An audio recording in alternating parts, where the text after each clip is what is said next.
Hello students, today we will study about the subject pharmacology and toxicology and the topic for today is ganglion blockers. आज हम ganglion blockers के बारे में पढ़ेंगे। ये वो drugs हैं जो autonomic ganglia पर कार्य करती हैं। Drugs acting on autonomic ganglia. Autonomic ganglia means ganglia of the autonomic nervous system, इसलिए उनको autonomic ganglia कहते हैं।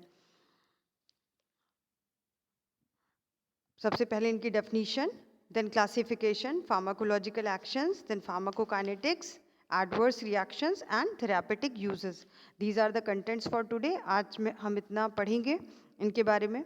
Ganglion blockers कह सकते हैं आप, ganglionic blocking agents भी कह सकते हैं। Both are the same things. Ganglion blockers and ganglionic blocking agents, both are the same things. Ganglion blockers, पहले हम definition देखेंगे। Drugs can act on sympathetic and parasympathetic ganglia producing either stimulation or blockade. ये जो drugs हैं ये sympathetic ganglia और parasympathetic ganglia दोनों पर कार्य करते हैं। तो ड्रग्स सिंपैथेटिक और पैरासिम्पैथेटिक गैंग्लिया पर कार्य कर सकते हैं, या तो उन्हें स्टिमुलेट कर सकते हैं या फिर ब्लॉक कर सकते हैं। तो दो एक्शन प्रोड्यूस कर सकते हैं। Ganglion stimulants have extremely limited therapeutic application. जो गैंग्लियन स्टिमुलेंट्स हैं उनका बहुत ही लिमिटेड थेरापेटिक एप्लीकेशन है, वो ज़्यादा यूज़ नहीं होते हैं थेरापेटिकली। उनका मेडिकल यूज़ बहुत लिमिटेड है।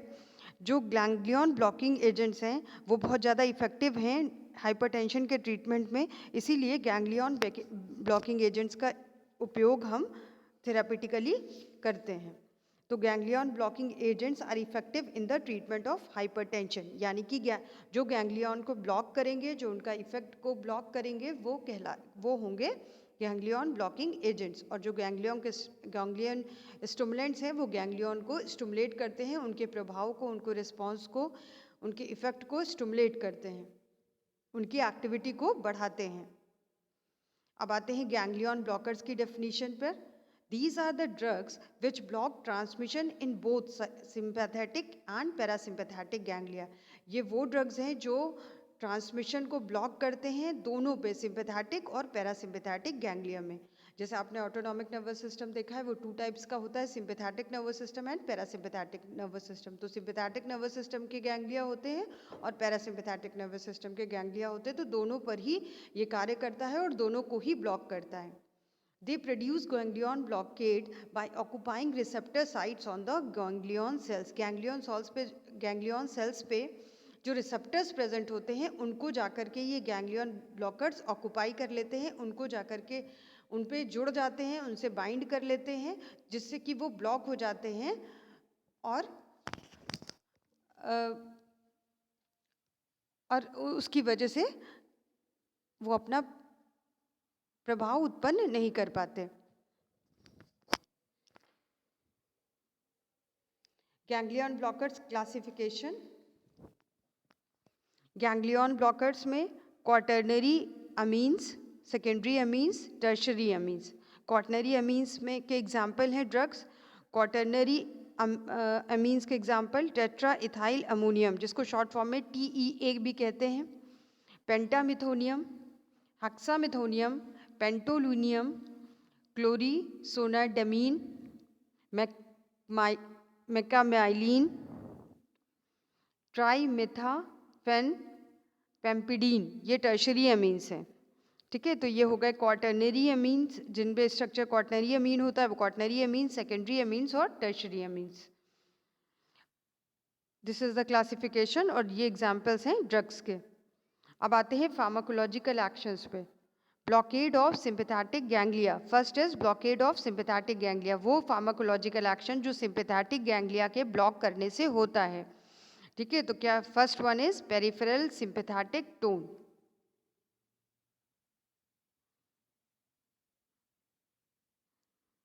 इसका मतलब है जो पेरिफेरल सिंपैथेटिक टोन है, जो पेरिफेरी में सिंपैथेटिक नर्वस सिस्टम है इसकी जो टोन है वो आउटफ्लो है उसको डिक्रीज कर देगा।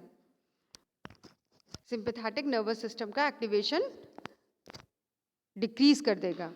Second one is decrease in blood pressure. जिसकी वजह से अगर पेरिफेरी में सिंपैथेटिक टोन डिक्रीज हो जाएगी, पेरिफेरल ऑर्गन्स में अगर सिंपैथेटिक टोन डिक्रीज हो जाएगी, जिसकी वजह से फॉल इन ब्लड प्रेशर होगा, यानी डिक्रीज इन ब्लड प्रेशर। और मेनली क्या होता है, पोस्चरल हाइपोटेंशन होता है, यानी कि ब्लड प्रेशर ज़्यादा डिक्रीज होता है स्टैंडिंग पोजीशन में। ये पोस्चरल हाइपोटेंशन का डायग्राम है, जिसमें अगर कोई बैठा हुआ और वो खड़ा होता है तो उस वक्त उसे हाइपोटेंशन की कंडीशन हो सकती है, जिसको हम कहते हैं पोस्चरल हाइपोटेंशन। हाइपोटेंशन मतलब डिक्रीज इन ब्लड प्रेशर। फिर उसके बाद ये और क्या काम करते हैं, ये वीनस रिटर्न को डिक्रीज करते हैं। वीनस रिटर्न मतलब जो हार्ट को ब्लड वापस जाता है उसको कहते हैं वीनस रिटर्न। वेन्स के थ्रू हार्ट में वापस ब्लड जाता है, उसको कहते हैं वीनस रिटर्न। वो डिक्रीज करते हैं, जिसकी वजह से कार्डियक आउटपुट डिक्रीज हो जाता है। तो these are the pharmacological actions produced due to blockade of sympathetic ganglia। sympathetic ganglia के ब्लॉक करने से ये pharmacological actions उत्पन्न होते हैं। Next is pharmacological actions produced due to blockade of parasympathetic ganglia। ठीक है, पैरासिम्पैथेटिक गैंग्लिया के ब्लॉकेज से जो फार्माकोलॉजिकल एक्शन, जो रिस्पॉन्स उत्पन्न होता है, जो इफेक्ट उत्पन्न होता है, वो देखेंगे। First one is mydriasis and cycloplegia.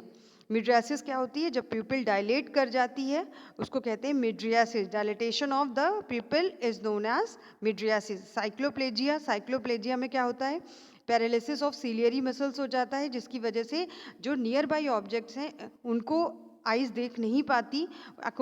Near by objects को देखने के लिए आइज़ में अकोमोडेशन नहीं हो पाता, और इसी को कहते हैं साइक्लोप्लेजिया। तो मीडियाट्रिक्स वो ड्रग्स होती हैं जो प्यूपिल को डायलेट करती हैं, और साइक्लोप्लेजिक्स वो ड्रग्स होती हैं जो साइक्लोप्लेजिया उत्पन्न करती हैं। Next one is decrease in gastric secretion and decrease in intestinal motility. जो गैस्ट्रिक सिक्रीशन है उसको डिक्रीज कर देती हैं, यानी जीआईटी के जो सिक्रेशन है लाइक सलाइवा, एचसीएल, इसको डिक्रीज करती हैं, और साथ साथ पेरिस्टाल्सिस को भी डिक्रीज करती हैं। इंटेस्टाइनल मोटिलिटी डिक्रीज हो जाती है, जिसकी वजह से कॉन्स्टिपेशन हो सकता है। फिर next is sweat secretion, decrease in sweat secretion. Sweat secretion घट जाता है, डिक्रीज हो जाता है। Now next is pharmacokinetics of ganglion blockers. अब ये फार्माकोकाइनेटिक्स देखेंगे, यानी फार्माकोकाइनेटिक्स में absorption, distribution, metabolism and excretion. तो अब्जॉर्प्शन है, तो quaternary amine ganglion blockers are not absorb from GIT. Gastrointestinal tract से क्वाटरनरी अमीन्स का एब्जॉर्प्शन नहीं होता, but the secondary and tertiary amines are well absorbed orally. जो secondary और tertiary amines हैं वो ओरली लेने पर आसानी से एब्जॉर्ब हो जाते हैं। Next is distribution.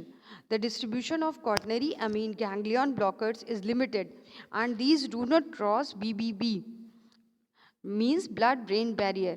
जो क्वाटनरी अमीन का जो डिस्ट्रीब्यूशन है बॉडी में वो लिमिटेड है, और ये ब्लड ब्रेन बैरियर को क्रॉस नहीं कर पाते, but the secondary and tertiary amines can cross BBB, यानी लेकिन सेकेंडरी और tertiary amines blood brain barrier को क्रॉस कर सकते हैं। मेटाबॉलिज्म, नो सिग्निफिकेंट मेटाबॉलिज्म, ये मुख्यतः अनचेंज्ड ही, बिना परिवर्तन के ही यूरिन द्वारा एक्सक्रीट किए जाते हैं। कोई भी मेटाबॉलिज्म इनमें देखने को नोटिस नहीं किया गया है, देखने को नहीं मिला है। Excretion, all these drugs are excreted almost unchanged in urine. ये सारी ड्रग्स बिना परिवर्तन के यूरिन में के द्वारा एक्सक्रीट कर दी जाती हैं, बिना मेटाबॉलिज्म के यूरिन द्वारा एक्सक्रीट कर दी जाती हैं। अब आते हैं adverse effects, ganglion blocking agents के एडवर्स इफेक्ट। जो वो एडवर्स इफेक्ट जो सिंपैथेटिक ब्लॉकेड की वजह से होता है, postural hypotension and syncope. Syncope एक मेडिकल टर्म है फेंटिंग के लिए। फेंटिंग मतलब अचानक से बेहोश हो जाना, उसको कहते हैं फेंटिंग। तो postural hypotension and syncope, syncope एक मेडिकल टर्म है फेंटिंग के लिए जो उपयोग किया जाता है।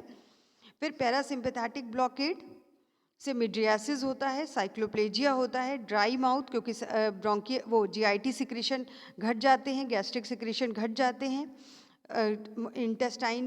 इंटेस्टाइनल मोटिलिटी भी घट जाती है, डिक्रीज हो जाती है, कम हो जाती है, इसलिए कॉन्स्टिपेशन हो सकता है, यूरिनरी रिटेंशन। और एक इफेक्ट ये और उत्पन्न करते हैं कि क्योंकि ये जो है जो ब्लैडर का एम्पटिंग है, मतलब जो यूरिनरी ब्लैडर का जो एम्पटी होना है, उसको भी ये बाधित करते हैं, उसको भी ये इंटरफेयर करते हैं, जिसकी वजह से यूरिनरी रिटेंशन भी हो सकता है। सेंट्रल इफेक्ट्स यानी सेंट्रल नर्वस सिस्टम पे जो इफेक्ट आता है, सीएनएस डिप्रेशन हो सकता है, मेंटल कंफ्यूजन एंड मानिया। तो ये सारी चीज़ें हैं जो सीएनएस इफेक्ट भी प्रदान करती हैं, क्योंकि जो हमारी सेकेंडरी और टर्शरी अमीन्स हैं वो ब्लड ब्रेन बैरियर को क्रॉस कर सकती हैं और यानी ये सीएनएस तक पहुंच सकती है। तो इस वजह से सेंट्रल सीएनएस इफेक्ट्स भी उत्पन्न करती हैं। अब आते हैं थेरापेटिक यूजेस। थेरापेटिक यूजेस में the ganglion blocking agents are used as anti hypertensive agents. ये हाइपरटेंशन को कम करने के लिए उपयोग की जाती हैं, तो हाइपरटेंशन में उपयोगी हैं। हाइपरटेंशन को कम करने के लिए यानी ब्लड प्रेशर को लो करने के लिए, क्योंकि ये हाइपोटेंशन प्रोड्यूस करती है, उत्पन्न करती हैं। Next is use to produce controlled hypotension during surgical procedures. जब कोई ऑपरेशन होता है, सर्जरी होती है, तब उस समय हाइपोटेंशन को उत्पन्न करने के लिए ये उपयोग की जाती हैं, ताकि जब तक सर्जरी का प्रोसीजर हो तब तक हाइपरटेंशन ना हो। ठीक है, हाइपरटेंसिव पेशेंट्स के लिए किया जाता है, ताकि मतलब ताकि उस समय हाइपरटेंशन की कंडीशन ना हो। Third one is occasionally used to control excessive secretion and motility of gastrointestinal tract।